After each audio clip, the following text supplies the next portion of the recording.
నమస్తే, welcome to వార్తలు వాస్తవాలు. నేను సీతారామరాజు. ఈరోజు పత్రికల్లో వచ్చిన ప్రధానమైన వార్తలు చూద్దాం. ముందుగా నమస్తే తెలంగాణ. రోజంతా ఉద్రిక్తత అంటూ ప్రధానమైన వార్త కనిపిస్తోంది. అమరుడికి అమర్యాద అంటూ ఈ అంశం. నర్సంపేటలో ఆర్టీసీ డ్రైవర్ శంకర్ గౌడ్ గారి పార్థివ దేహాన్ని ఆర్టీసీ డిపో వద్ద నివాళులర్పించాలని చెప్పేసి అక్కడి కుటుంబ సభ్యులు, ఆర్టీసీ కార్మికులు, ఉద్యోగులందరూ కూడా ప్రయత్నించినప్పటికీ, వేడుకున్నప్పటికీ ప్రభుత్వం కావచ్చు, పోలీసులు వినకపోవడంతో నిన్న పెద్ద ఎత్తున ఉదయం నుంచి సాయంత్రం వరకు కూడా అక్కడ ఉద్రిక్త పరిస్థితులు నెలకొన్న సందర్భాన్ని మనం చూసాం.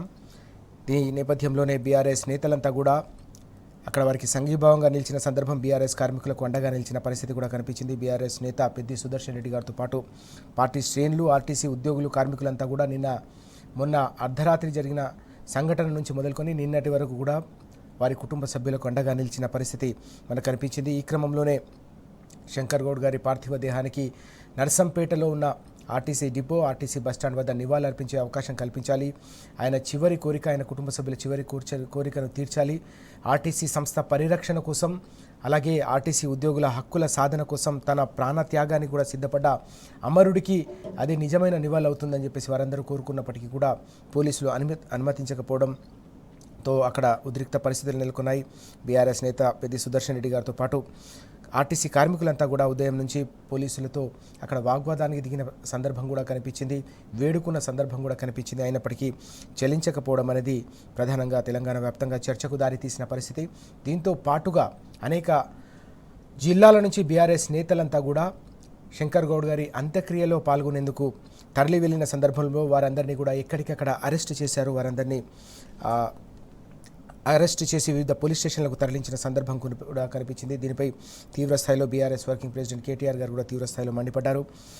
అమరుడి కుటుంబానికి తప్పకుండా ప్రభుత్వం ₹1 కోటి పరిహారం అందించడంతో పాటు వారి కుటుంబంలో ఒకరికి ప్రభుత్వ ఉద్యోగం కల్పించాలని కూడా కోరిన సందర్భం, డిమాండ్ చేసిన సందర్భం కూడా కనిపించింది.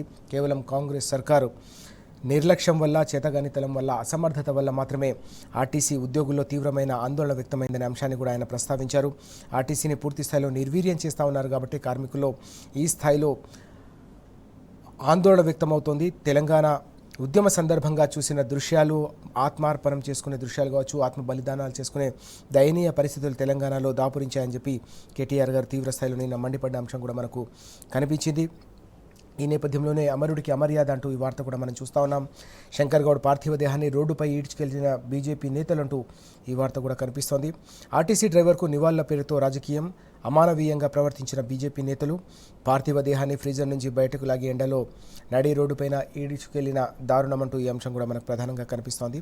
వదిలిపెట్టాలంటూ కుటుంబ సభ్యులు వేడుకున్న వినలేదనే అంశం, కార్మికుల ఆగ్రహంతో వెనక్కి తగ్గిన నాయకులు. నర్సంపేటలో రోజంతా కూడా హైడ్రామా, ఉద్రిక్తత, రాష్ట్ర వ్యాప్తంగా కొనసాగిన కార్మికుల నిరసనలు అంటూ ఏకంగా ఒకే రోజు 3 ఆర్టీసీ డ్రైవర్లు ఆత్మ బలిదానాలకు సిద్ధమైన సందర్భాన్ని మనం చూసాం. ఈ క్రమంలోనే శంకర్ గౌడ్ గారి మరణం అనేది పెద్ద ఎత్తున కలకలం రేపింది. తెలంగాణ వ్యాప్తంగా కూడా ప్రభుత్వంపై తీవ్ర స్థాయిలో ఒత్తిడి పెరిగిన సందర్భం, ఆర్టీసీ కార్మికుల ఉద్యమం మరింత ఉధృతమవుతున్న సందర్భం కూడా మనకు కనిపించింది. ఈ క్రమంలోనే ఆర్టీసీ కార్మికుల పోరాటానికి సర్కారు దిగొచ్చే పరిస్థితి వచ్చింది. సమ్మెను విరమింపజేసేందుకు వారు ప్రయత్నించాల్సిన పరిస్థితి ఆర్టీసీ కార్మికుల పోరాటాలతో అది సాధ్యమైంది. నిన్న సుదీర్ఘ చర్చల అనంతరం పలు డిమాండ్లకు అంగీకారం తెలిపింది ప్రభుత్వం. ఆర్టీసీ విలీనానికి ఒప్పుకుంటూనే కమిటీ వేస్తామని ఒక మెలిక పెట్టడంపై కూడా అభ్యంతరం వ్యక్తమవుతుంది. కార్మికుల్లో కొంత ఆందోళన కూడా ఉన్న సందర్భాన్ని మనం చూస్తూ ఉన్నాం. అలాగే యూనియన్ల పునరుద్ధరణకు సమ్మతించిన సర్కార్ దశల వారీగా 11% పీఆర్సీ ఇచ్చేందుకు సుముఖత, 4 దిశల ఒత్తిళ్లలో చర్చలు జరిపిన మంత్రుల బృందం, 12 గంటల పాటు చర్చలు, జేఏసీ నేతలకు అడుగడుగునా కూడా బుజ్జగింపులు, సమ్మె విరమణతో అర్ధరాత్రి నుంచి రోడ్డెక్కుతున్న బస్సులు అంటూ మొత్తం మీద ఆర్టీసీ కార్మికులకు సంబంధించిన పోరాటాలు, అలాగే శంకర్ గౌడ్ గారి బలిదానంతో ప్రభుత్వం దిగిరాక తప్పని పరిస్థితి నెలకొంది.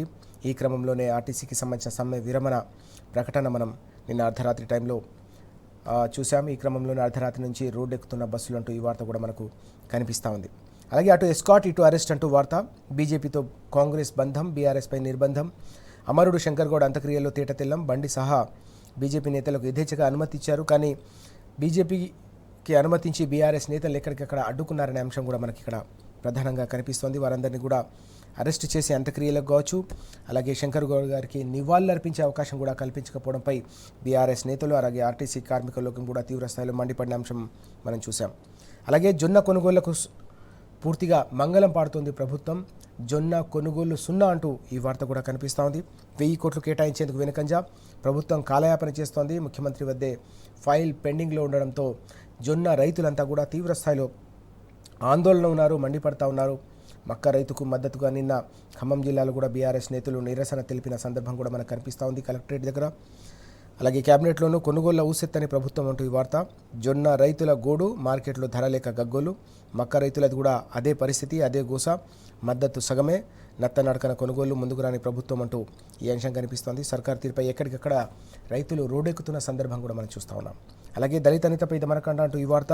రేవంత్ రెడ్డి ప్రభుత్వాన్ని ప్రశ్నిస్తే సంఖ్యలేనా అంటూ సూటిగా ప్రశ్నిస్తూ ఈ అంశం కూడా కనిపిస్తూ ఉంది. బీఆర్ఎస్ నేత క్రిషాంక్పై 2 ఏళ్లలో ఏకంగా 20 కేసులను ప్రభుత్వం నమోదు చేసిందని బీఆర్ఎస్ తీవ్రస్థాయిలో మండిపడుతోంది. ఇవన్నీ కూడా అక్రమ కేసులు పెట్టి కేవలం రాజకీయ కక్ష సాధింపులో భాగంగానే దళిత నేతపై ఈ దమనకాండ కొనసాగుతుందనే విషయం కూడా మనం పత్రికల్లో ప్రధానంగా చూస్తూ ఉన్నాం. అలాగే జర్నలిస్టులు టెర్రరిస్టులు అంటూ నిన్న బీఆర్ఎస్ ప్రధాన కార్యదర్శి డాక్టర్ ఆర్ఎస్ ప్రవీణ్ కుమార్ గారు సూటిగా ప్రశ్నించారు ప్రభుత్వాన్ని. మీడియాపై ఉపచట్టాన్ని ప్రయోగించడం అత్యంత దుర్మార్గమైన చర్యగా ఆయన అభివర్ణించారు. ప్రజాపాలనలో ముసుగులు సాగుతున్నది కేవలం ప్రతీకాల పాలన మాత్రమే అని మండిపడ్డారు. ఆర్టీసీ సమ్మె నిర్వీర్యానికి కాంగ్రెస్ సర్కారు కుతంత్రం చేసింది.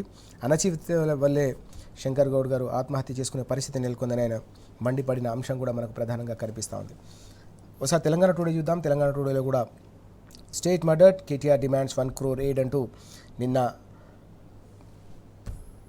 నర్సంపేటలో కన్ను మూసిన శంకర్ గౌడ్ గారి పార్థివ దేహానికి బీఆర్ఎస్ నేతలు నివాళులు అర్పించిన నేపథ్యం. అక్కడ పెద్ద ఎత్తున ఉదయం నుంచి కూడా ఉద్రిక్త పరిస్థితులు నెలకొన్న సందర్భాన్ని కూడా చూసాం. ఈ క్రమంలోనే శంకర్ గౌడ్ గారి ప్రాణత్యాగం, బలిదానం తెలంగాణ ఆర్టీసీ చరిత్రలో నిలిచి ఉంటుంది. అలాగే ఒకే రోజు ఏకంగా 3 ఆత్మహత్య చేసుకున్న బాధాకరమైన సంఘటన కూడా తెలంగాణ చరిత్రలో ప్రతి ఒక్కరు గుర్తుపెట్టుకుంటారు. కాంగ్రెస్ పాలనలో సమైక్య రాష్ట్రంలో కొనసాగిన బలిదానాలు మళ్ళీ తెలంగాణలో చోటు చేసుకోవడం అనేది అత్యంత దారుణం. దిగజారుతున్న పరిపాలనా వ్యవస్థకు ఇది నిదర్శనమని మండిపడ్డారు. ఈ క్రమంలోనే శంకర్ గౌడ్ గారి కుటుంబం ఆదుకునేందుకు, ఆ కుటుంబాన్ని ఆదుకునేందుకు 1 కోటి రూపాయల పరిహారం చెల్లించాలని కూడా కేటీఆర్ గారు డిమాండ్ చేసిన అంశం మనకు కనిపిస్తూ ఉంది అనే పత్రికలో. దీంతోపాటు ఇది ఆత్మహత్య కాదు, రాష్ట్ర ప్రభుత్వం చేసిన హత్యగా ఆయన పెద్ద ఎత్తున మండిపడిన విషయం కూడా మనకు కనిపిస్తూ ఉంది. ఇవి ఈరోజు మన పత్రికల్లో ప్రధానంగా కనిపిస్తున్న వార్తలు.